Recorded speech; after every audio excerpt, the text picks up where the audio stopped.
ስሜ ፉአድ መሐመድ ሐሰን ይባላሉ። ከብየዋሌ ቀበሌ ነዋሪ ነኝ።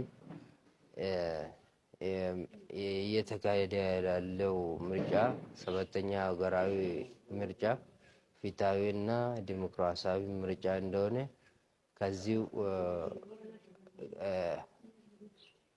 በጠዋት በማለዳ ተነስተን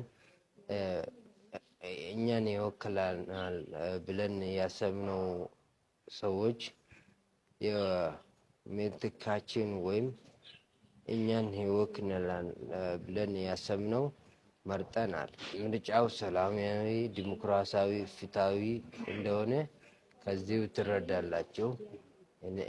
እናንተም እንደምታዩት ምርጫ ሰላማዊ፣ ዲሞክራሲያዊ እና የፈለገው ሰው የሚወክለው ሰው መምረጥ እንደሚችል የነገው ተስፋችን ብለን መርጠናል። እኔም በማለዳ ተነስቼ